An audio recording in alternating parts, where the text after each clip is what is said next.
다시 자세히 말씀을 드리고요.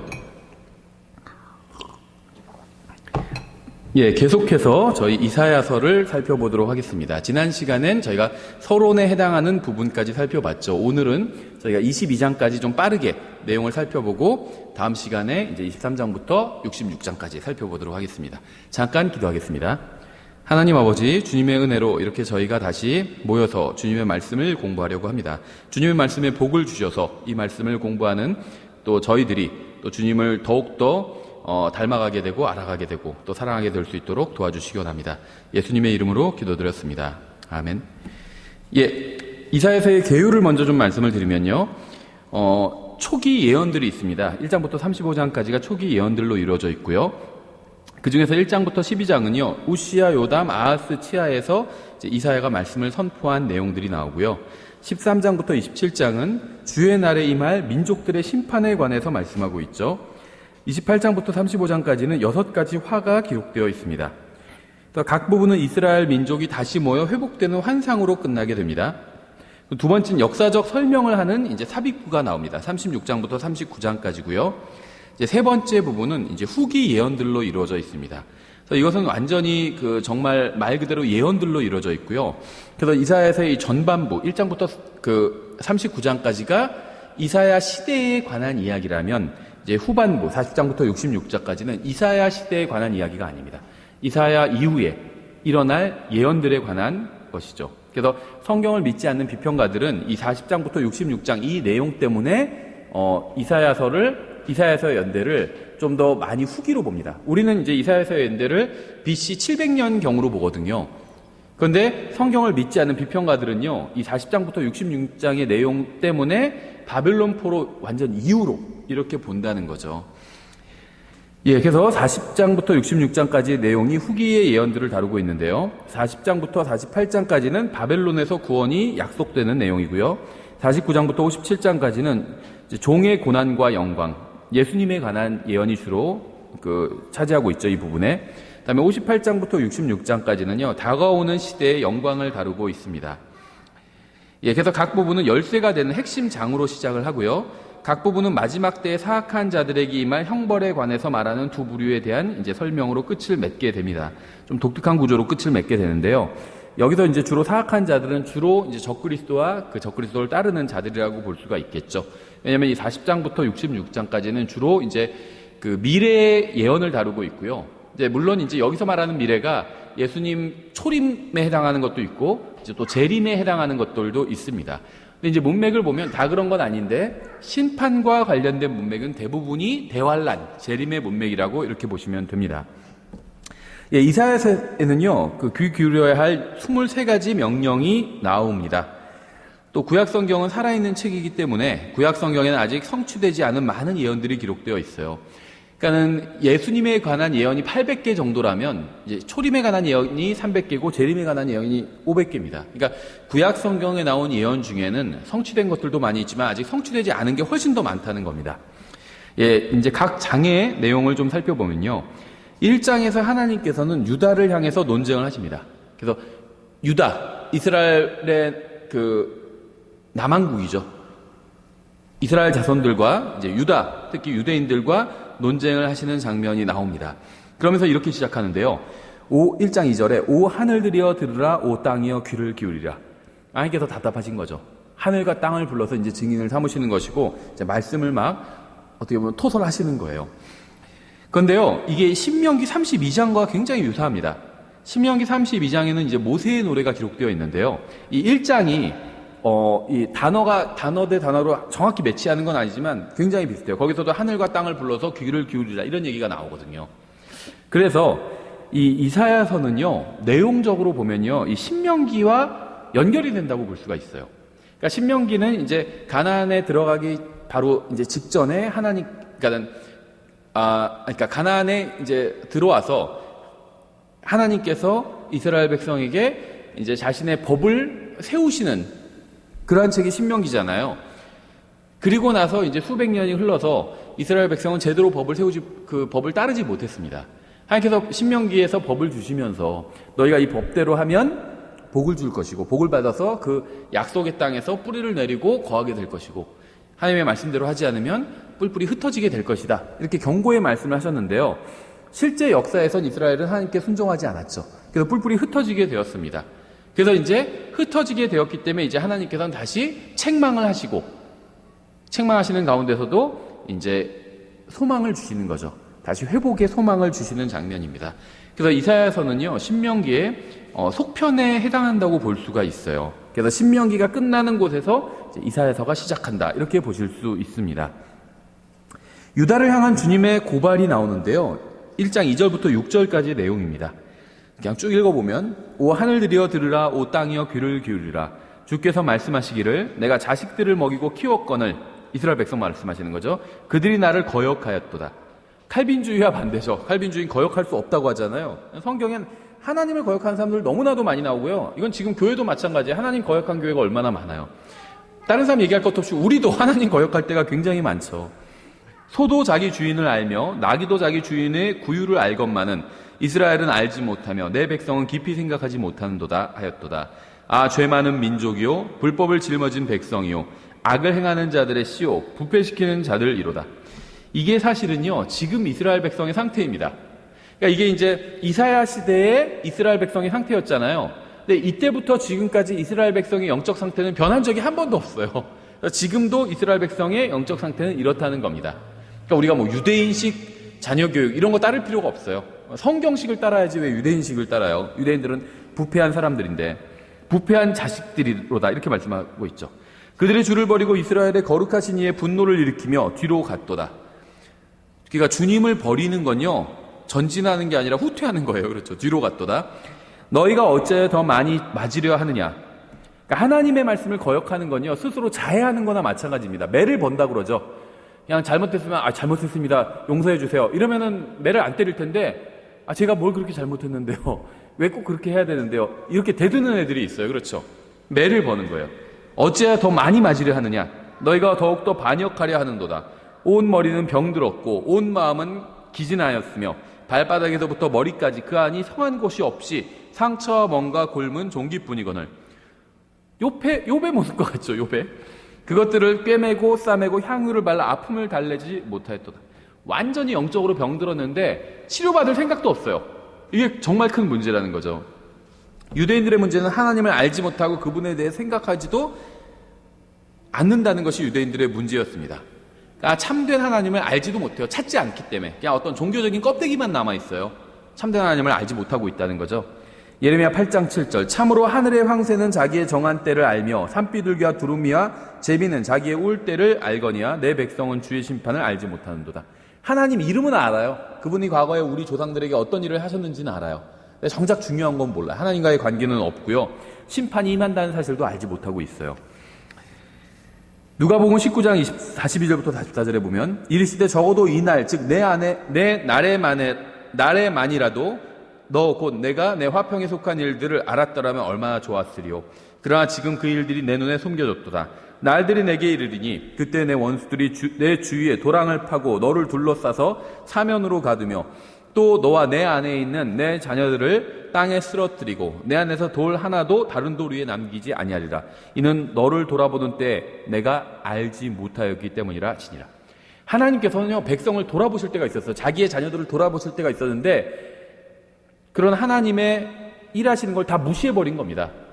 우리 마음에도 그럴 때가 있어요. 하나님께서 일하실 때가 있거든요. 근데 이렇게 해야 되나 하다가 하나님의 말씀이 떠올랐어요.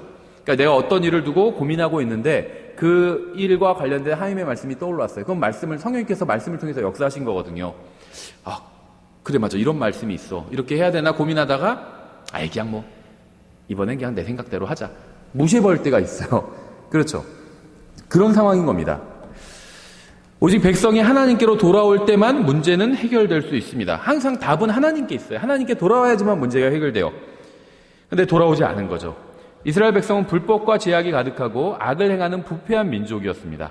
영적 상태가 그래요. 지금도 변하지 않았어요. 그들은 주님을 버렸고 거룩하신 분을 진노케 했고 뒤로 물러나 버렸습니다. 그들은 마치 병에 걸린 육신과 같았어요. 머리는 아프고 마음은 완전히 녹아내렸고 그럴 때가 있죠. 몸은 다 아프고 마음도 완전히 지칠 때가 있어요. 건강을 완전히 잃어버렸고 상처만 남았어요. 상처는 헐었고 완전히 또 감염되어 있어요. 영적으로 그렇다는 겁니다. 주님께서는 그들의 반역으로 인해서 책망을 하셨습니다. 7절부터 9절에 너희의 나라는 황폐하게 되고 너희의 도시들은 불에 탔으며 너희의 땅은 너희 앞에서 낯선 자들이 삼킴에 낯선 자들이 뒤엎은 것 같이 황폐하게 되었고 시온에 따른 포도원의 원두막같이 오이밭의 오두막같이 포위당한 도시같이 남게 되었도다. 만군의 주께서 우리를 위하여 아주 소수의 남은 자를 남겨두지 아니하셨더라면 우리가 소돔같이 되고 고모라같이 되었으리라. 이스라엘의 영적 상태가 소돔과 고모라에 비견되고 있죠. 근데 계시록에서도 동일하게 나오죠. 영적으로는 소돔과 고모라가 소돔과 또 이집트 같다고 말씀하시면서 뭐라고 말씀하시면 우리 주님께서 십자가에 못 박히신 곳이라 이렇게 말씀하시죠. 그러니까 예루살렘이에요. 예루살렘이 영적으로는요 소돔과 이집트와 똑같아졌다는 겁니다. 지금도 마찬가지예요. 지금도 똑같아요. 예루살렘이 거룩한 곳이 아닙니다. 거룩하신 분이 오셔야 거룩한 것이 돼요. 지금 거룩한 곳이 아니에요. 영적으로는 소돔과 이집트 같은 곳입니다. 이때도 그랬고 이사야 시대도 그렇고 지금도 그래요. 주님께서 오시기 직전에도 그럴 겁니다. 땅은 황폐하게 되었고요. 도시는 불에 탔고 이제 작은 무리만 남았을 뿐이에요. 항상 하나님을 위해서 선 사람들은 적은 수의 사람들입니다. 그렇죠? 하나님께서는 마음은 없이 겉으로 보여주기만 하는 그들의 종교적인 행위를 거부하셨습니다. 10절에 15절까지 보면 너희 소돔의 치리자들아, 이게 진짜 소돔을 말하는 게 아니라 예루살렘 말하는 거죠. 주의 말씀을 들을지어다. 너희 고모라의 백성들아, 우리 하나님의 법에 귀를 기울일지어다. 그러니까 치리자들과 치리를 받는 백성들이 다 부패해버렸어요. 한 마음으로. 우리 하나님의 법에 귀를 기울일지어다. 주가 말하노라. 너희가 내게 바치는 수많은 희생물이 무슨 소용이 있느냐. 나는 수장의 번지어물과 살찐 짐승의 기름으로 배가 부르며 수소나 어린 양이나 수점수의 피를 기뻐하지 아니하노라. 너희가 내 앞에 보이러 올 때 누가 너희 손에서 이것을 요구하였느냐. 단지 내 뜰을 밟을 뿐이니라. 그러니까 마음이 하나님 앞에서 바르지 않으면요, 그 행위는 아무런 의미가 없다는 겁니다. 그렇죠? 다시는 헛된 봉헌물을 가져오지 말라. 그러니까 행위는 필요가 없다 이런 말이 아니에요. 행위도 필요해요. 다만 중요한 건 마음이라는 겁니다. 마음이 먼저 하나님 앞에서 바른 마음을 가지고 그 다음에는 바른 행위를 하는 겁니다. 바른 행위는 있고 행위는 있는데 바른 마음이 없으면 그건 문제죠. 근데 마찬가지예요. 바른 마음은 있지만 또 바른 행위가 없어도 그것도 문제거든요. 다만 순서가 중요해요. 항상 바른 마음이 먼저고 그 다음에 바른 행위가 따라와야 된다는 겁니다. 그러면 하나님께서 받아주세요. 분양하는 것은 내게 가증한 것이요 월삭과 안식일과 집회로 모이는 것을 내가 견디지 못하겠노니 곧 엄숙한 모임 그 자체가 불법이니라. 내 혼이 너희의 월삭과 정한 명절들을 미워하나니 그것들이 내게는 괴로움이니라. 그것들을 감당하기에 내가 지쳤느니라. 너희가 너희 손으로 앞으로 펼칠 때 내가 내 눈을 너희에게 숨기겠으며 참으로 너희가 많이 기도할지라도 내가 듣지 아니하리니 너희 손에는 피가 가득하니라. 그러니까는 죄를 실컷 졌다는 겁니다. 죄는 자기 마음대로 실컷 져놓고 하나님 앞에 와서는요 손을 펼치면서 기도해요. 하나님께서 듣지 않고 보지도 않으시겠다는 거예요. 그렇죠? 그래서 주님께서는 그들에게 회개하고 바른 길로 돌아오라고 부르셨죠. 16절 너희를 씻고 너희를 깨끗하게 하라. 내 눈앞에서 너희의 악한 행위들을 버리고 악을 행하기를 그치며 잘 행하기를 배우고 판단의 공의를 추구하며 학대받는 자들을 구제하고 아버지 없는 자들을 위해 재판하며 과부를 위해 변호하라. 주가 말하노라. 이제 오라. 우리가 함께 변론하자. 너희 죄들이 주홍 같을지라도 눈같이 희게 될 것이요 진홍같이 붉을지라도 양털같이 되리라. 우리가 복음 전할 때도 많이 인용하는 구절인데요. 사실은 그러니까 이스라엘 백성에게 하시는 말씀이었죠. 너희가 즐거이 순종하면 땅에 좋은 것을 먹을 것이로되 너희가 거절하고 거역하면 칼에 삼키리라. 주의 입이 그것을 말하였느니라. 주님께서는 예루살렘의 과거와 현재를 또 비교하고 계십니다. 21절 신실하던 도시가 어찌 창녀가 되었는가. 우리 자신에게도 영적으로 적용할 수 있겠죠. 첫사랑을 버린 사람들이 굉장히 많이 있죠. 신실하던 도시가 어찌 창녀가 되었는가. 판단의 공의가 거기에 충만하고 의가 거기에 거하더니 이제는 살인자들 뿐이로다. 형제를 미워하면 그게 마음으로 살인하는 거라고 그랬죠. 내 은은 찌꺼기가 되었고 내 포도즙은 물이 섞였도다. 그러니까 신앙이요 순수하지 않은 거예요. 세상에도 발을 담그고 또 그렇죠 교회도 발을 담그고 내 통치자들은 반역하는 자들이요 도둑들의 벗들이면 모두가 뇌물을 사랑하고 보상을 따라가며 아버지 없는 자들을 위해 재판하지 아니하고 과부의 사정이 자기들에게 이르지 못하게 하는도다. 이스라엘 민족의 마음을 바르게 하면 회복시켜 주시겠다고 또 주님께서는 약속을 하셨습니다. 24절 그러므로 주 곧 만군의 주 이스라엘의 능하신 이가 말하노라. 내가 내 대적들로부터 떠나 짐을 덜고 내 원수들에게 복수하리라. 또 내가 내 손을 내게로 돌려 내 찌꺼기를 정결하게 제거하며 내 모든 주석을 치워버리고 내 재판관들을 처음과 같이 내 좋은 자들을 처음 시작하던 때와 같이 회복하리라. 그리한 뒤에야 처음에 판사가 되면은 마음이 아주 바른 마음을 갖고 있겠죠. 처음 예를 들면 판사가 되는 사람이 내가 이제부터 부정부패 잔뜩 해서 돈도 잔뜩 뇌물도 먹고 그래야지, 이런 사람은 거의 없을 거예요. 그렇죠? 바르게 한번 내가 재판을 해서 제대로 해봐야지 하다가 나중에 마음이 변질되는 거겠죠. 하나님께서 마음을 다 바꿔주신대요. 이렇게. 그래야 한 뒤에야 내가 의의 도시 신실한 도시라 불리리라. 시온은 판단의 공의로 구속을 받으며 그녀의 회심하는 자들은 의로 구속을 받으리라. 이건 이제 예언적으로 보면 예수님께서 재림하신 이후 천년왕국 때에 해당하는 말씀이라는 걸 알 수가 있겠죠. 2장에서 이제 2장으로 넘어가서요. 우리는 예루살렘과 주의 날에 관한 예언을 볼 수가 있습니다. 여기서는요, 끔찍한 심판의 날이 올 것이라고 경고하고 있어요. 6절부터 22절까지. 11절에 보면 이렇게 되어 있죠. 그 날에 사람의 거만한 모습이 낮아지며 사람들의 오만함이 고개를 숙이고 주만 홀로 높여지시리라. 20절, 21절. 그 날에는 사람들이 각각 자기를 위해 경배하려고 만든 자기의 은 우상들과 자기의 금 우상들을 두더지와 박쥐들에게 던질 것이요. 동굴에 다 던져버린다는 거예요. 그렇죠. 또 주께서 일어나서 무섭게 땅을 흔드실 때 그분의 두려움과 그분의 위엄의 영광으로 인하여 사람들이 바위 틈과 험악한 바위 꼭대기로 들어가리라. 그래서 주의 날이 임한 후에는 왕국 시대가 열릴 것이고요. 예루살렘은 세상의 중심이 될 것입니다. 1절부터 5절에 있죠. 3절에 이렇게 되어 있죠. 많은 백성들이 가며 이르기를 너희는 오라. 우리가 주의 산에 오르고 야곱의 하나님의 집에 들어가자. 이건 천년왕국 때에 관한 말씀이에요. 그분께서 자신의 길들을 우리에게 가르치실 터인즉 우리가 그분의 행로들로 걸으리라 하리니 이는 법이 시온에서 나아가며 주의 말씀이 예루살렘으로부터 나아갈 것이기 때문이라. 정말 놀라운 말씀이 두 번 반복되는데요. 11절에 그날에 주만 홀로 높여지시리라. 17절 똑같죠. 그날에 주만 홀로 높여지시리라. 이게 한국말로는 약간 다른 단어들이 섞여 있기 때문에 한 문장 안에 좀 이게 약간 다르게 번역되는데 영어로는 똑같습니다. 그날에 주만 홀로 높여진대요. 언제죠? 주님께서 재림하시고 천년왕국이 서면 주님만 홀로 높여진다는 거죠. 2장 10절부터 22절 사이에는요, 이 그리고 and라는 단어가 22번이나 나오는데요. 이 단어는 잠언의 경우와 마찬가지로 이제 비교를 위해서 주로 사용이 되었습니다.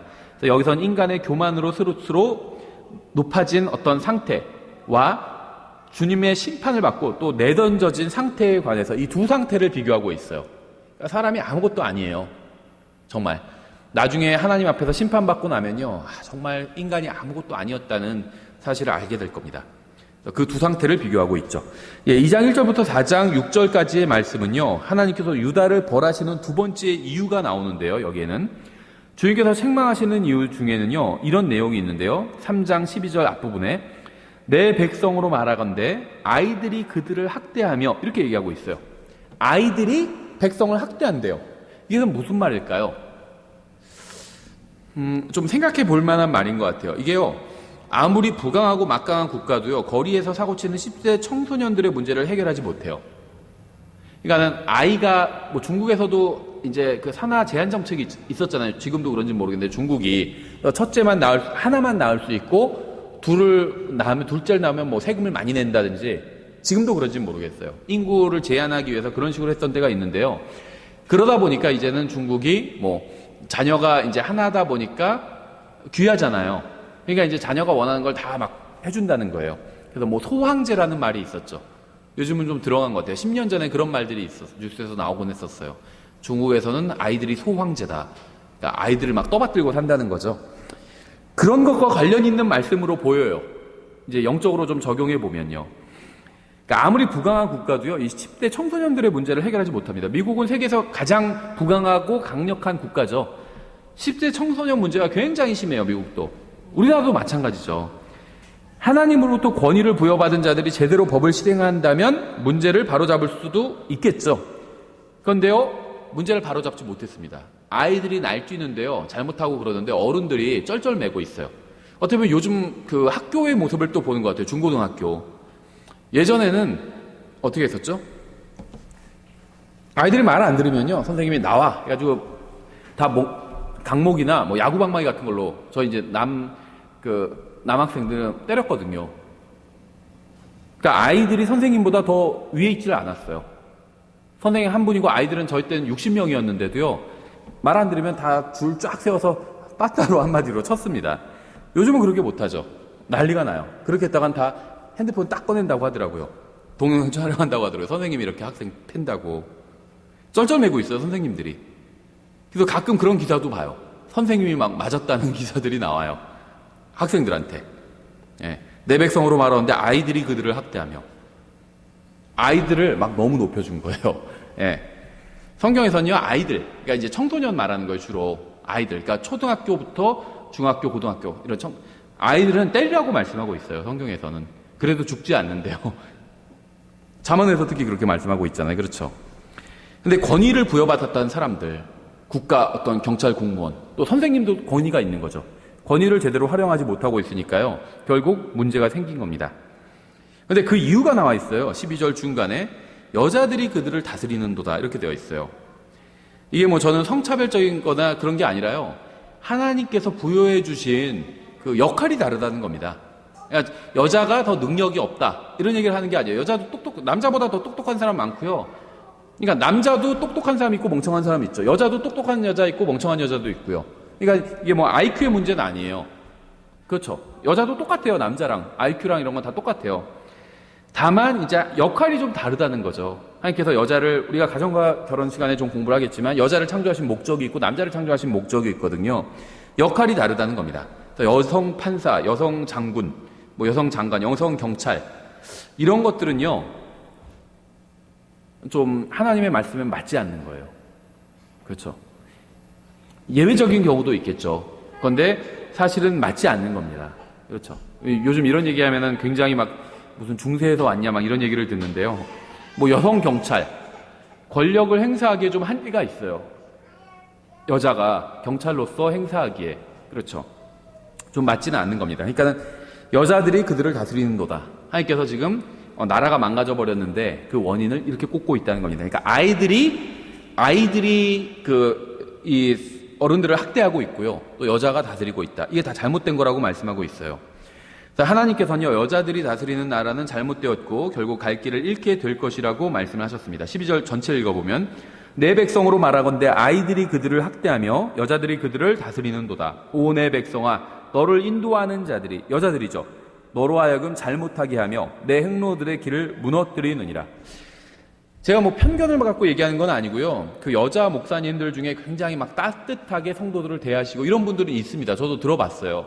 그런데요, 성도들을 바른 교리로 하나님의 바른 뜻 가운데로 인도하는 분은 전 한 분도 못 봤어요. 거의, 그러니까 아예 없다 이런 얘기는 아닙니다. 있을 겁니다. 그 뭐 미어즈 여사나 이런 분은 굉장히 유명한 성경 교사였어요. 과거에. 그러니까 뭐 그런 사람이 있는 게 불가능하다 이런 얘기는 아닙니다. 다만 아주 드물다는 거예요. 근데 왜 그러냐면요, 하나님께서 그런 역할을 주지는 않으셨기 때문이에요.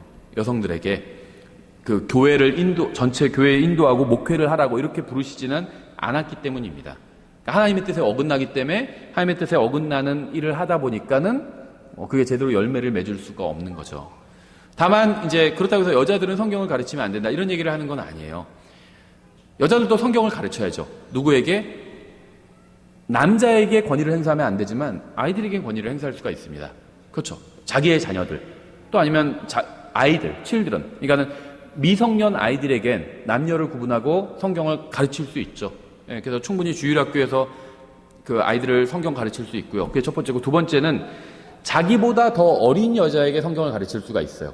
그래서 그 젊은 여자들 또 연로한 여인들 이렇게 이제 돼 있는데 성경에 그게 이제 연로한 여인들이라고 하니까 나이 든 여자들이 젊은 자매들을 가르치는 것이다 이렇게만 생각하는데요. 그 얘기가 아니라요, 상대적인 얘기를 하는 거예요. 예를 들면 40살인 여자는 노인은 아니죠. 그러면 30살에 비해서는 연로하잖아요. 그럼 40살이 30살의 그리스도인 자매를 가르치는 겁니다. 30살은 40살에 비해서는 젊지만은 20살 자매에 비해서는 또 더 나이를 먹었잖아요. 30살짜리 자매는 20살짜리 자매를 가르치는 거예요. 그러니까 자매는 자매들을 가르쳐야 되는 거죠. 이건 필요한 일입니다. 예, 그래서 하나님께서 다 역할을 주셨다는 겁니다. 예, 이사야서 3장 16절부터 26절에서 하나님은 내적 의보다 외적 모습을 중시하는 자들에 대한 자신의 생각을 밝히셨습니다. 예, 4장은요, 주의 날에 임한 끔찍한 심판에서 살아남은 자들에 관한 말씀인데요. 3절부터 4절에 시온에 남은 자, 예루살렘에 남아있는 자, 곧 예루살렘 안에 살아있는 자들 가운데서 기록된 모든 자는 거룩하다고 불리리니 이때 주께서 심판하는 영과 불태우는 영으로 시온의 딸들의 더러움을 씻어내시며 예루살렘의 한가운데로부터 그것의 피를 깨끗이 제거하시리라. 남은 자들은, 배월한 후에 남은 자들은 주님의 가진 메시아를 받아들이게 됩니다. 그들은 깨끗하게 되고 회심할 것이고 이제 피난처를 제공받고 보호받게 될 것입니다. 5장에서 하나님의 백성은 자신들의 죄와 그 결과를 보게 됩니다. 포도원과 그 안에서 일하는 일꾼들의 운명은 정해져 있어요. 누가복음 20장에 나와 있죠. 9절부터 6절에 누가복음 20장 16절 이렇게 되어 있어요. 그가 와서 이 농부들을 멸하고 포도원을 다른 사람들에게 주리라 하시니 그들이 그것을 듣고 이르되 결코 그럴 일이 될 수 없나이다 하거늘. 하나님께서 이 포도원을 심판하실 거다. 그러니까 듣는 사람들 유대인들이었죠. 아, 그렇게 되지 않았으면 좋겠습니다. 이렇게 얘기를 하고 있는 거죠. 왜냐하면 여기서 말하는 포도원이 누군지를 알고 있거든요. 이스라엘 사람들은. 바로 유대인들이에요. 이스라엘 사람들이죠. 성경은 이스라엘이 바로 포도나무다 이렇게 말씀하고 있어요. 포도나무가 모이면 포도원이잖아요. 이스라엘 사람들이 모이면 그게 포도원인 겁니다. 예레미야서 2장 21절 그럼에도 내가 너를 귀한 포도나무 곧 온전히 올바른 씨로 심었거늘 내가 어찌 내게 낯선 포도나무 즉 변질된 초목이 되었느냐. 그래서 이 포도나무는요 이스라엘의 상징이 될 수가 있어요. 그렇죠. 지금 이스라엘 국기의 상징은 이렇게 다윗의 별이라고 부르는 삼각형 두 개를 뒤집어 놓은 거죠. 인공기도 똑같은 게 그거 들어가 있죠. 색깔만 빨간색이고 인공기는 이스라엘은 파란색 국기고 삼각형 두 개 뒤집어 놓은 거. 이게 다윗의 별이라고 주장하는데요. 성경엔 그게 다윗의 별이라고 말씀하신 적이 없어요. 구약 성경에서.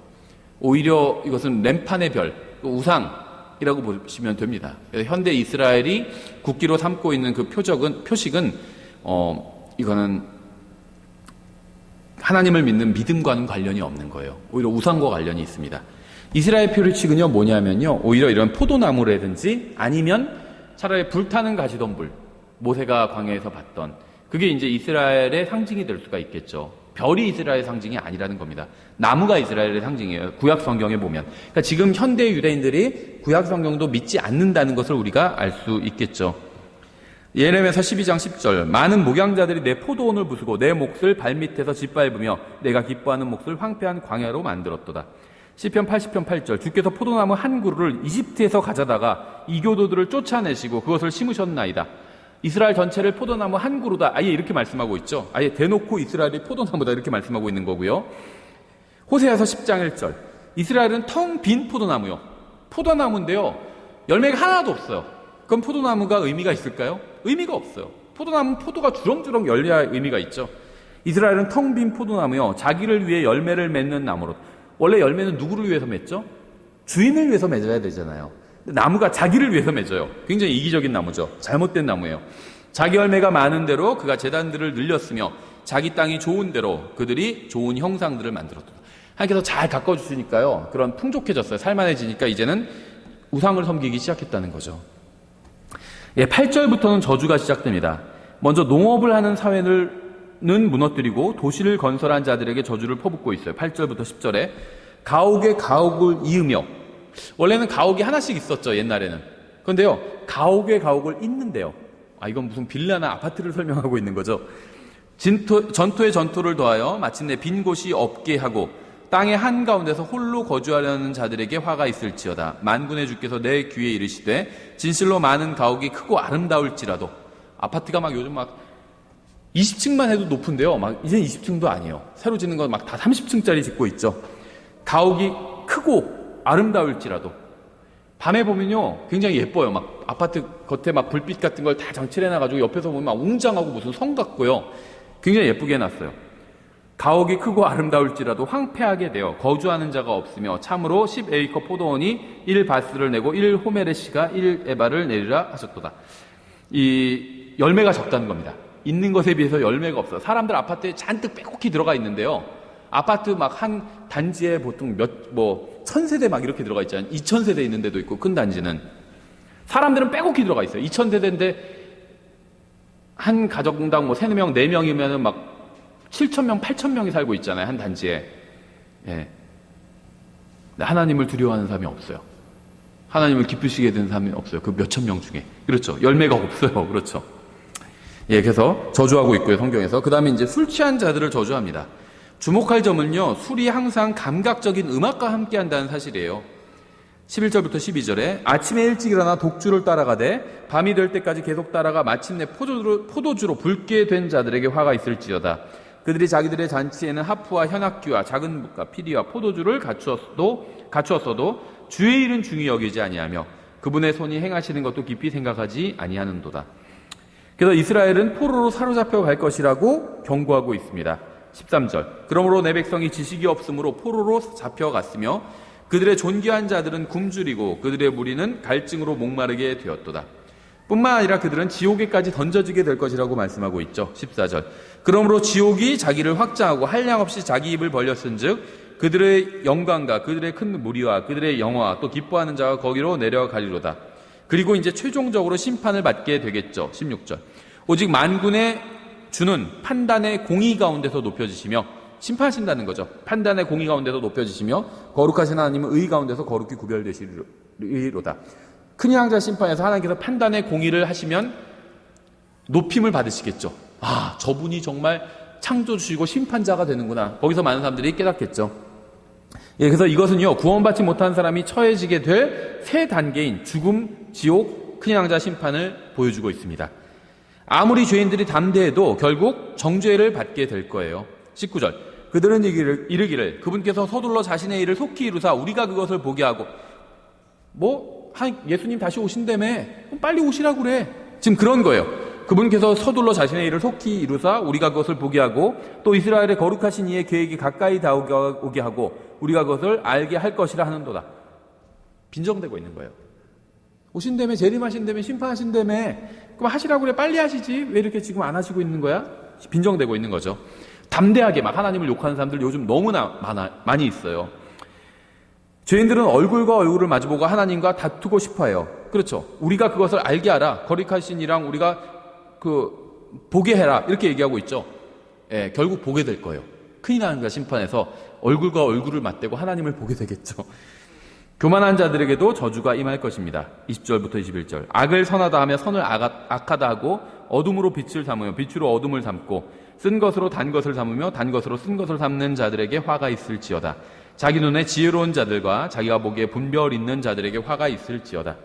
그래서 뇌물을 받고 사악한 자를 정당화하는 자에게도 저주가 임하게 될 것입니다. 예, 이사야서 6장 1절부터 5절은요. 우시야 왕과 영원하신 왕을 비교하고 있어요. 그러니까 이사야가 처한 상황이 굉장히 극도로 안 좋은 상황이었습니다. 지금 어떤 분들은요. 지금 우리나라가 너무나도 안 좋은 상황이다. 국가를 생각하면 막 한숨만 나온다. 막 밖에 나가서 막 데모해야 된다. 그리스도인들도. 이런 분들도 있어요. 그런데요. 이건 어떤 정치적인 성향을 떠나서 우리나라가 정말 안 좋은 상황이다. 그럼 어떻게 해야 될까요? 예. 내가 봤을 때 너무 잘못된 사람이 대통령이 됐다. 너무 우리나라가 한심스럽다. 국가의 장래가 걱정된다. 그럼 어떻게 해야 될까요? 하나님을 봐야 돼요. 하나님을. 이사야 시대도 마찬가지였거든요. 굉장히 국가적으로 힘든 시대였습니다. 그때 이사야가 어떻게 했는지 아세요? 하나님을 봤어요. 이사야서 6장에 나오죠. 1절부터 3절. 우시야 왕이 죽던 해에 또한 내가 보니 주께서 높이 들린 왕자에 앉으셨는데 그분의 옷자락은 성전에 가득하고 그것 위에는 스랍들이 저마다 6날개를 가진 채 서 있더라. 그가 2날개로는 자기 얼굴을 가리고 2날개로는 자기 발을 가리며 2날개로는 날더라. 하나가 다른 하나에게 외쳐 이르되 거룩하다 거룩하다 거룩하다 만군의 주여 그분의 영광이 온 땅에 충만하도다 하더라. 하나님만 바라보는 사람은요. 거룩하다 거룩하다. 어떤 상황에서도 거룩하다 거룩하다 하면서 하나님을 찬양할 수가 있습니다.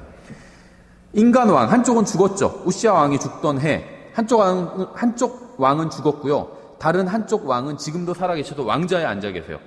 이사야는 셋째 하늘에 계신 하나님을 바라보았습니다. 그러니까 아무리 상황이 안 좋아도 하나님을 바라보니까요. 아무것도 문제가 되지 않았어요. 우주에 있는 창조물 중 가장 뛰어난 존재들이 전능하신 분을 찬양하며 경배하고 있습니다. 그들의 소리는 마치 하늘이 떨리는 것과 같았어요. 이사야가 하나님을 보는 순간 자신은 얼마나 무능하고 무지하고 무기력하고 불결한 존재인지를 보았습니다. 그러니까 하나님을 진정으로 만나고요. 하나님과 마주한 사람은요. 다른 사람 욕하지 않아요. 자기가 뭐 다른 사람 보이지도 않습니다. 저 형제 왜 저래? 이런 얘기 하지도 않아요. 자기가 죄인이라는 걸 즉시 깨닫고 고백하게 됩니다. 자기가 얼마나 하나님 앞에서 불결하고 무능하고 쓸모없는 존재인지 그걸 깨닫게 돼요. 그러니까 자기가 잘났다고 생각하고 막 자랑하는 사람들 있잖아요. 그 사람은 모르겠어요. 구원의 여부는 모르겠지만 어쨌든지 지금 하나님과 교제가 없는 사람이에요. 하나님과 마주하게 되면요, 자기가 얼마나 초라한 존재인지를 알게 됩니다. 그렇죠. 이사야는요, 자신과 같은 인간들에게, 그러니까 인간들하고 함께 거할 때는요, 이러한 사실을 몰랐어요. 근데 왕자에 하신 분께서 주님이라는 사실을 인정하자 그분 앞에서 자신이 죄인이라는 사실도 인정하게 된 겁니다. 5절에 나오죠. 그때 내가 이르되 내게 화가 있도다. 내가 망하게 되었도다. 나는 입술이 부정한 사람이요 또 입술이 부정한 백성의 한가운데 거하거니와 내 눈이 왕 곧 만군의 주를 보았도다 하네. 자기가 하나님 앞에서 죄인이라는 걸 시인했죠. 그러자 어떤 일이 일어났죠? 자기가 죄인이라는 걸 시인하자마자 즉시 깨끗해졌어요. 그 죄가 사라져 버렸습니다. 6절에 나오죠. 그때 스랍들 중에서 하나가 부짓개로 제단에서 살아있는 수술취에 손에 들고 내게로 나와 그것을 내 입에 대며 이르되 보라 이것이 내 입술에 닿았으니 내 불법이 제거되고 내 죄가 깨끗하게 되었느니라 하더라. 이사야가 깨끗해지고 나서 하나님께서는 주님의 일을 할 사람을 부르셨습니다. 그렇죠. 8절에 또한 내가 주의 음성을 들었는데 이르시기를 내가 누구를 보내며 누가 우리를 위하여 갈까 하시더라. 그러자 이사야는 주님의 일을 위해서 자원했죠. 그때 내가 이르되 내가 여기 있나이다 나를 보내소서 하더라. 한마디로 이사야가 이렇게 얘기한 거예요. 저는 아무것도 아니지만 제가 가겠습니다. 저는 아무것도 할 수 없지만 주님을 위해서 무엇인가를 하겠습니다. 제가 할 수 있는 것이 있다면 주님을 위해서 그게 무엇이든 하겠습니다. 그러니까 하나님 저를 도와주십시오. 이러한 자세로 주님 앞에 나온 거예요. 이것이 이사야의 고백이었고 또 우리의 고백도 되어야 되겠죠. 예, 이 장면에서 진행된 순서는 이래요. 환상이 보였죠. 그 다음에 하나님과 대화를 합니다. 그 다음에 자신을 스스로 심판해요. 그렇죠. 이게 필요해요. 그리스도인들도 자신을 스스로 심판해야 돼요. 하나님의 말씀으로. 이사야도 그랬죠. 하나님 앞에서 자기가 스스로를 돌아보니까 자기가 죄인인 거예요. 그렇죠. 부정한 자고. 그러니까 어떻게 돼요? 회개하니까 즉시 깨끗하게 되었습니다. 깨끗하게 되고 나서 어떤 일이 일어났죠? 하나님 앞에서 자원하는 마음이 생겼어요. 제가 주님의 일을 하겠습니다. 그렇죠. 그 다음에 하나님과 교제가 이루어지죠. 하나님께서 그 다음에 사명을 주시죠. 그 다음에 이스라엘을 위해서 이사야는 중보할 수 있었던 거죠. 여기서 하나님께서는요, 이사야가 일하도록 하셨습니다. 10절의 표현은요, 엄숙하지만 굉장히 아름다워요. 이 백성의 마음을 우둔하게 하고 그들의 귀를 둔하게 하며 그들의 눈을 닫을지니 이것은 그들이 그들의 눈으로 보고 귀로 듣고 마음으로 깨달아 회심하여 고침을 받지 못하게 하려 함이라 하시기에. 이 등장하는 단어들을 한번 눈여겨보세요. 마음, 귀, 눈, 귀, 마음. 그러니까 이사야는요, 백성의 마음이 거만해졌다고 선언했습니다. 이게 아주 막 착하고 선한 사람인데 하나님께서 막 눈을 멀게 하신 게 아니에요. 자기의 교만으로 인해서요, 스스로 눈이 먼 겁니다, 영적으로. 그래서 이러한 경고는요, 이 구절은요, 신약성경에서 6번이나 반복이 돼요. 그래서 총 이사야서까지 하면 총 7번이 비슷한 말씀이 나옵니다. 마태복음 13장 14절이죠. 이사야의 대언이 그들 안에서 성취되었으니 이르되 너희가 듣기는 들어도 깨닫지 못하면 보기는 보아도 알지 못하리라. 마가복음 4장 12절 이것은 그들이 보기는 보아도 알지 못하고 듣기는 들어도 깨닫지 못하게 하사 언제라도 그들이 회심하여 자기 죄들을 용서받지 못하게 하려 함이니라 하시고 누가복음 8장 10절 그분께서 이르시되 하나님의 왕국의 신비들을 아는 것이 너희에게는 허락되었으나 다른 사람들에게는 비유로 되었나니 이것은 그들이 보아도 보지 못하고 들어도 깨닫지 못하게 하려 함이니라. 믿고 회개하면 되는데요. 그렇게 하지 않으면 봐도 뭔지 모른다는 겁니다. 요한복음 12장 40절 그분께서 그들의 눈을 멀게 하시고 그들의 마음을 강팍하게 하셨으니 이것은 그들이 눈으로 보고 마음으로 깨달아 회심하여 내가 고침을 받지 못하게 하려 함이라 하였더라. 사도행전 28장 26절부터 27절 이르시되 이 백성에게 가서 말하기를 너희가 듣기는 들어도 깨닫지 못하며 보기는 보아도 알지 못하리라. 이 백성의 마음은 무디어지고 그들의 귀는 듣기에 둔하며 그들의 눈은 감았나니 이것은 그들이 눈으로 보고 귀로 듣고 마음으로 깨달아 회심하여 내가 고침을 받지 못하게 하려 함이라 하라 하셨느니라. 마지막으로 로마서 11장 8절 이것은 기록된 바 하나님께서 그들에게 잠들게 하는 영과 보지 못할 눈과 듣지 못할 귀를 주셨도다 함과 같으니라. 하나님께서 누구에게 이런 걸 주셨죠? 잠들게 하는 영, 보지 못하는 눈, 듣지 못할 귀를 누구에게 주셨죠? 하나님의 말씀을 거부한 사람들이에요. 하나님의 말씀을 받아들이고요, 참고 선을 행하면서 영광과 존귀를 구하는 사람에게 이런 걸 주신 게 아닙니다. 하나님께서 계속 기회를 주셨는데도 계속 거부해요.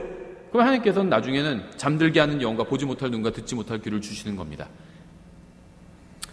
그래서 이사야서의 말씀은요, 세 번의 위기의 순간에 인용이 되었는데요. 예수님께서는 공회가 자신을 붙잡으려고 할 때 인용하셨죠. 또 공회가 주님을 붙잡아 죽이려고 할 때도 인용하셨습니다. 또 사도 바울은 집회를 마친 후에 유대인들이 믿지 않을 때 이 말씀을 인용을 했습니다. 이사야서 7장부터 12장을 이해하기 위해서는요, 반드시 열왕기하 15장 37절부터 16장 5절을 읽어야 됩니다. 관련 구절이에요. 그 사건이 나와 있죠. 예언서에서는 이 에브라임과 이스라엘이 여로보암이 세운 북왕국을 대표하는 이름이 돼요. 그래서 이 북왕국 전체를 얘기할 때 이스라엘이라고 하든지 아니면 에브라임이라고 이렇게 부를 때도 있다는 거죠. 나중에는요, 이 사마리아라고 부를 때도 있었습니다. 사마리아. 열왕기상 16장 24절에 나와 있죠. 이 북왕국 이스라엘은요, BC 721년에 본토에서 추방돼서요, 다시는 돌아오지 못했습니다. 열왕기하 17장 1절부터 6절에 나오죠. 이들은 이스라엘에 쫓겨난 자들이 되었기 때문에 유다에 흩어진 자들과는 구분해야 돼요. 남왕국 유다에 흩어진 자들이 있고요. 이 북왕국 이스라엘은 쫓겨난 자들이에요. 이 사람들은 회복되지 못했습니다. 그렇죠. 이들은 주님의 날까지 세상에 숨겨져 있게 될 것입니다. 7장은 이 임마누엘과 처녀 탄생에 관한 엄청난 메시아적 표적을 담고 있는데요. 14절이죠. 그러므로 주께서 친히 한 표적을 너에게 주시리라. 보라, 처녀가 수태하여 아들을 낳고 그의 이름을 임마누엘이라 하리라. 이것은 메시아가 처녀를 통해서 이 세상에 올 것을 표적으로 주겠다는 말씀입니다. 특히 이 표적은 주님께서 친히 주시는 것임에 주목해야 되는데요. 또한 이 표적은 아하스가 아니라 다윗의 집에 주시는 겁니다. 당시 왕인 아하스에게 주시는 표적은 아니었다는 거죠. 그래서 주님께서는 이러한 표적을 이전에는 주신 적이 없고요. 이것과 비슷한 일도 하늘이나 땅 끝이나 땅 아래에서도 주신 적도 없고 일어난 적도 없습니다. 그러니까 처녀가 잉태해서 누군가를 낳는 이러한 일은 일어난 적이 없다는 거예요. 그래서 이 표적은요, 메시아가 처녀의 몸을 통해서 오시기까지 다윗의 집이 존속하리라는 약속을 담고 있습니다. 그래서 예수님께서는 이 약속을 성취를 하셨죠. 마태복음 1장 22절부터 23절에 나오죠. 이제 이 모든 일이 일어난 것은 주에 관하여 대언자를 통해 말씀하신 것을 성취하려 하심이라. 이르시되 보라, 처녀가 아이를 베어 아들을 낳을 것이요 그들이 그의 이름을 임마누엘이라 하리라 하셨으니, 이것을 번역하면 우리와 함께 계시는 하나님이라는 뜻이라. 성경을 하나님의 말씀으로 믿지 않는 비평가들은요, 히브리어 단어 이 알마라는 단어가 나오는데요, 이게 결코 처녀가 될 수 없다 이런 주장을 합니다. 그래서 젊은 여자라고 변기된 성경에는 되어 있는데요, 그래서 젊은 여자가 맞다 이렇게 주장을 해요. 근데 이러한 주장을 통해서 주님이 처녀의 몸을 통해 오신다는 예언만 부인하는 것이 아니라 창세기 24장 43절, 출애굽기 2장 8절, 시편 68편 25절, 솔로몬의 아가 1장 3절 등, 그러니까 처녀로 되어 있는 모든 단어들의 의미도 훼손하고 있다는 거죠. 그런데요, 무슨 말이냐면요, 이 똑같은 알마라는 단어가 처녀라고 이제 다른 데서 많이 번역이 되어 있는데, 이것을 이제 젊은 여자로 해야지 맞다 이렇게 주장하는데, 그렇게 되면요, 이 7장 14절의 의미만 훼손하는 게 아니라 다른 구절들의 의미도 망쳐버리게 된다는 겁니다. 그렇죠? 이 변교자들은 일관적이지 않다는 거예요. 여기서는 이런 말하고 저기서는 또 처녀라고 해야 된다 이렇게 주장한다는 겁니다. 임마누엘의 의미는요, 하나님께서 인간의 몸으로 오셔서 우리와 함께 하신다는 것입니다. 이건 시대의 표적인데요, 예수님은 하나님이시지만 진정으로 인간이 되셨죠. 다른 아이들이 먹는 것과 같이 먹을 것을 드시고 다른 아이들이 자라는 것처럼 자라가셨습니다. 14절만 처녀 탄생에 관한 예언이에요. 다른 부분, 그러니까 이사야서 7장에서 다른 부분은 이사야의 아들에 관한 말씀입니다. 3절을 보면 특히 더 그렇고요. 여기서부터 이사야는요, 자신의 아들이 아닌 메시아에 관한 예언을 하고 있는 거예요. 14절에서부터. 이 15절과 16절의 사건은요, 아시리아가 시리아를 침공했을 때 에브라임의 왕인 베가가 호세아에게 죽임을 당했을 때, 그러니까 다시 말하면 이제 3년 후에 벌어지게 되는 사건입니다. 그래서 이사야의 아들인 이때 이제 그 악이었다는 걸 알 수가 있어요. 이사야의 아들들도 표적으로 주어지게 됩니다. 그렇죠? 14절은 오직 한 분에게만 적용되는 예언인데요, 이것은 당시 왕들이 죽임을 당하지 않는다는 것을 보장해주는 예언은 아니었습니다. 그러니까 이사야서 7장 14절의 예언은요, 그 당시의 유대의 왕들이 죽임을 당하지 않게 될 것이다 이런 보장의 약속은 아니었고, 다윗의 가문이 멸망하지 않을 것이다 이것을 보장해주는 약속의 말씀드렸다는 거죠. 그 8장 18절에 보라, 나와 및 주께서 내게 주신 아이들이, 이건 이사야의 아이들을 말하는 거예요. 이스라엘 안에서 표적들과 이적들이 되었나니 그것들은 시온산에 거하시는 만군의 주로부터 나온 것이니라. 그러니까는 그러니까는 다윗의 가문을 위해서는요, 예수 그리스도라는 표적을, 처녀의 몸을 통해서 오시는 메시아라는 표적을 주신 것이죠. 그런데 그 시대를 위해서는요, 이사야의 아들들을 표적으로 주셨다는 겁니다. 예. 그래서 이 본문 문맥을 헷갈리시면 안 돼요. 이사야의 첫째 아들은 7장에 나와 있고요. 둘째 아들은 8장 14절과 관련이 있습니다. 이사야에서 9장 6절부터 7절의 예언은 문맥과 동떨어진 다른 시대에 관한 예언이에요. 예수님께 관한 예언이고 700년 후에 관한 예언입니다. 그래서 이사야에서 7장 14절의 목적은 이사야의 아들이 아하스 시대의 표적이 되는 것처럼 다윗의 집이 영원히 메시아의 보호를 받을 것이라는 이 확신을 아하스에게 주려는 것이 이사야에서 7장 14절 예언의 목적이었다는 거죠. 예, 이사야에서 7장 14절은요, 예수님의 신성을 증언하고 있습니다. 현대 번역본들에서 예수 그리스도의 신성을 담은 구절들이 변개되었다는 건 절대 우연이 아닙니다. 마귀가 의도적으로 변개시킨 거죠. 이 다마스쿠스와 사마리아의 몰락이 예언되어 있어요. 8장 4절. 그 아이가 내 아버지여 내 어머니여 하고 부르짖을 줄 알기 전에 다마스쿠스의 재물과 사마리아의 노략물이 아시리아 왕 앞으로 옮겨지리라 하시니라. 예, 그래서 불신을 선택함과 그 결과도 예언되어 있고요. 8장 5절부터 8절. 또 이후에 주어질 하나님의 은혜도 예언되어 있습니다. 8장 9절부터 15절. 오직 하나님의 은혜만 신뢰해야 한다는 말씀도 미리 하나님께서 말씀하셨죠. 8장 16절부터 20절. 또 하나님을 신뢰하지 않는 길이 어떤 길인지도 미리 말씀하셨습니다. 8장 21절부터 22절. 이사야에서 9장 1절부터 7절은요, 메시아에 관한 말씀이에요. 6절부터 7절 보면 이는 한 아이가 우리에게 태어났고 한 아들을 우리에게 주셨는데 그의 어깨에는 정권이 놓이고 그의 이름은 놀라우시니 조언자, 강하신 하나님, 영존하는 아버지, 평화의 통치자라 할 것이기 때문이라. 그의 정권과 화평의 번창함이 끝이 없으며 그가 다윗의 왕자와 그의 왕국 위에 군림하여 그것을 정비하고 이제부터로부터 영원토록 판단의 공의와 정의로 그것을 굳게 세우리라. 만군의 주의 열심히 이것을 이루리라. 8장 9절부터 10절은 주님을 거부하는 세상 민족들에 관한 말씀이고요. 9장 1절부터 7절은 그리스도에 관한 말씀이고 7장 14절에 성취라고 볼 수가 있습니다. 9장 1절부터 2절 이렇게 되어 있어요. 그러할지라도 그 흑암은 그 땅이 괴로움을 당하던 때의 흑암과 같지 아니하리니 그때에는 그분께서 처음에 스불론 땅과 납달리 땅을 가볍게 괴롭히시고 나중에 요르단 건너편 바닷길 옆 민족들이 거하는 갈릴리에 있는 그 땅을 더욱 심하게 괴롭히셨느니라. 어둠 속에 다니던 백성이 큰 빛을 보았고 사망의 그늘진 땅에 거하는 자들 곧 그들에게 빛이 비추었도다. 이 첫째 부분은 바하사의 통치 기간 중 납달리 지역을 친 이 벳하단에 관한 말씀입니다. 그러니까 이 이사야에 나온 예언들이요, 이제 이스라엘에 관련된 예언들이 있고 이스라엘과 관계를 맺고 있는 이방 민족들에 관한 예언들이 있는데요. 중요한 게 뭐냐면 이사야 당시에 관한 예언들과 다음에 예수님의 초림에 관한 예언들, 또 재림에 관한 예언들이 혼재되어 있어요. 그래서 이제 이사야서가 어려운 겁니다. 이 대원서들이 좀 어렵잖아요. 이사야서가 어려운 이유는요, 이사야 당시에 관한 예언들. 왜냐면 이사야 당시에 이스라엘은 풍전등화와 같은 상황이었거든요. 국가적 위기의 상황이었어요. 외세의 침략으로 인해서. 그래서 이사야 당시의 상황에 관한 예언이 있고요. 초림에 관한 예언이 있고요. 재림에 관한 예언이 있다는 거예요. 그러니까 서로 세 개의 다른 시대에 관한 예언이 있기 때문에 문맥을 잘 보지 않으면 이게 어느 시대에 관한 말씀인지를 놓칠 수도 있다는 겁니다. 그렇죠.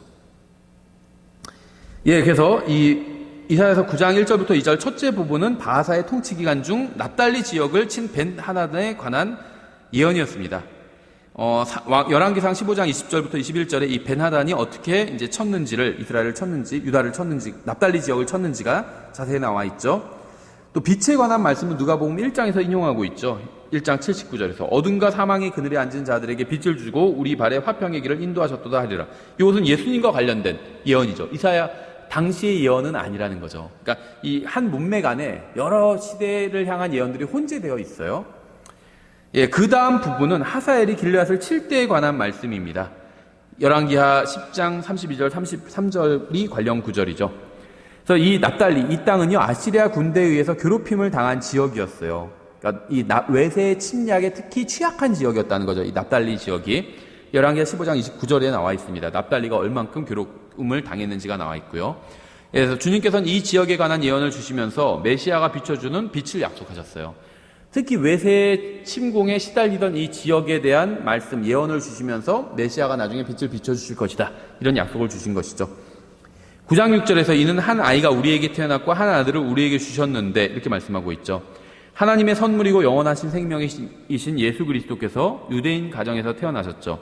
그의 어깨는 정권이 놓이고 주님은 제사장으로서 자신의 어깨로 이스라엘 지파들의 이름을 지셨습니다. 출애굽기 28장 12절에 보면 제사장의 의복에 보면 그 가슴에 달려 있는 것 중에 이제 그 보석들이 있는데 이것이 이스라엘 지파의 이름들이 또 그 제사장 의복에 새겨져 있는 게 나오죠. 출애굽기 28장에 보면. 또 주님은 왕으로서 자신의 어깨로 정권을 지셨죠. 또 주님은 목자로서 자신의 어깨로 잃어버린 양을 찾아 지셨습니다. 그러니까 주님께서 자신의 몸으로 지신 것들이 많이 있죠. 6절부터 7절 다시. 그의 이름은 놀라우시니 좋은 자, 강하신 하나님, 영존하는 아버지, 평화의 통치라 할 것이기 때문이라. 그의 정권과 화평의 번창함이 끝이 없으며 그가 다윗의 왕자와 그의 왕국 위에 군림하여 그것을 정비하고 이제로부터 영원토록 판단의 공의와 정의로 그것을 굳게 세우리라. 만군의 주의 열심히 이것을 이루리라. 위대한 말씀이죠. 10장은요 대환란에서 남은 자들의 고통에 대해서 다루고 있습니다. 여기서는 짐승의 통치 아래 멸망하는 이방 왕국에 대해서 말씀하고 있고요. 하나님께서는 아시리아가 에브라임을 멸하도록 하셨습니다. 5절에 보면. 또 이것은 열왕기하 17장의 문자적 성취라고 볼 수 있고요. 아시리아는 유다를 멸하고 싶어 하지만 허락되어 있지는 않았죠. 그래서 많은 다른 민족들을 멸하는 것이 허락되어 있었을 뿐입니다. 7절부터 11절에 나왔고요. 이 내용이. 하나님께서는 유다를 보호하시겠다고 약속하셨고 이행을 하셨습니다. 10장과 37장에 나오죠. 이사야서. 하나님께서는 이방 민족을 사용하셔서 이스라엘 민족을 벌하시는 것을 우리가 종종 볼 수 있죠. 물론 이방인이 잘못하면 또 다른 민족을 들어서 또 그들도 벌하시죠. 10장 27절에 그날에 그의 짐이 내 어깨에서 제거되고 그의 멍에가 내 목에서 제거되며 그 멍에는 기름 부음으로 인하여 부서지리라. 이 대환란 때 적그리스도가 이스라엘에게 지우는 짐은 주의 날에 메시아께서 오셔서 모두 다 제거해 주실 것입니다. 이것이 이 말씀의 의미예요. 그러니까 예표적인 말씀이라고 볼 수가 있겠죠. 10장에 나오는 이 아시리아는요 이스라엘을 괴롭히는 적그리스도의 모형이라고 볼 수가 있습니다. 적그리스도는 대환란 때 완전히 파멸하게 되겠죠. 11장은 천년왕국을 가장 아름답게 보여주고 있어요. 유명한 구절들 너무 많죠. 6절부터 9절에 이리도 어린 양과 함께 거하며 표범이 엄소 새끼와 함께 누우며 송아지와 젊은 사자와 살찐 짐승이 함께 있어 어린아이가 그것들을 인도하며 암소와 곰이 함께 먹으며 그것들의 새끼들이 함께 누우며 사자가 소처럼 풀을 먹으며 젖 먹는 아이가 독사의 구멍에서 놀며 젖된 아이가 독사의 굴에 손을 넣을 것이로되 그것들이 내 거룩한 산 모든 곳에서 상하게 하거나 멸하지 아니하리니 이는 물들이 바다를 덮는 것 같이 주를 아는 지식이 땅에 충만할 것이기 때문이라. 이것은 천년왕국에 관한 말씀이죠. 사건의 순서가 계시록 19장부터 20장의 순서와 정확히 일치하고 있습니다. 12장에 나오는 찬양의 노래도 예언적 사건의 순서를 또 보여주고 있어요. 13장은요 바벨론의 심판과 멸망 직전 혼란에 빠진 민족들에 관한 말씀입니다. 1절부터 16절이고요. 그래서 이 13장에는요 그 재림 직전에 주님께서 바벨론과 민족들을 심판하시는 그러한 모습을 보여주고 있는 장이라고 볼 수가 있어요. 또 2장에서는요 이사야 때에 임할 파멸의 심판에 관해서도 예언하고 있습니다. 그래서 이 이사야서에 나오는 많은 예언들이 이중적으로 적용될 수가 있어요. 그 당시에 이사야 시대의 민족들을 심판하시겠다는 말씀도 될 수 있고요. 또 재림 때, 이제 궁극적으로는 재림 때에 관한 말씀이겠죠. 민족들을 심판하시는 것에 관한 말씀이라고 볼 수도 있습니다. 14장에서는요 바벨론의 멸망과 이스라엘의 회복에 대해서 예언하고 있어요. 여기서는 루시퍼의 타락에 관한 말씀도 나오죠. 12절부터 15절이죠. 오 아침의 아들 루시퍼야 내가 어찌 하늘에서 떨어졌는가. 민족들을 약하게 만든 자야 내가 어찌 끊어져 땅으로 떨어졌는가. 내가 내 마음속으로 이르기를 내가 하늘로 올라가 내 하나님의 별들 위로 내 왕자를 높이리라. 또 내가 북쪽의 연면들에 있는 회중의 산 위에 앉으리라. 내가 구름들이 있는 높은 곳 위로 올라가 내가 지극히 높으신 이와 같이 되리라 하였도다. 그러나 너는 끌려가 지옥으로 곧 그 구덩이의 연면들로 내려가리로다. 루시퍼의 죄는 교만이었어요. 주님을 떠나서 자기가 주님처럼 돼보고 싶다. 이런 생각을 가지고 있었죠. 15장과 16장은요 모압이 받을 심판에 관한 말씀이고요. 이 모압의 역사를 알기 위해서는요 사무엘기상 14장, 사무엘기하 8장, 열왕기하 1장, 3장, 또 역대기하 20장, 열왕기하 13장, 또 14장 등을 연구해야 됩니다. 16장 1절에 나오는 어린 양은요 문자적인 어린 양을 의미해요. 예수님 말하는 건 아닙니다. 17장은요 다마스쿠스와 사마리아에 임할 심판을 예언하고 있어요. 18장은 에티오피아에 임할 심판을 예언하고 있고요. 19장부터 20장은 이집트에 임할 심판을 예언하고 있습니다. 21장은 바벨론과 에돔과 또 아라비아에 임할 심판을 예언하고 있죠. 22장은 예루살렘에 임할 심판에 관한 말씀이고요. 우리가 그래서 주의 깊게 읽어봐야 됩니다. 2장에 나오는 교만한 셈나는 적그리스도의 모형이고요. 정당하게 통치하는 엘리야김은 그리스도의 모형입니다. 2장의 문맥은요, 거짓 그리스도를 몰아내고 참된 그리스도께서 통치하시는 것이 문맥입니다. 여기까지 살펴봤고 그 다음부터는 다음 시간에 이어서 살펴보겠습니다.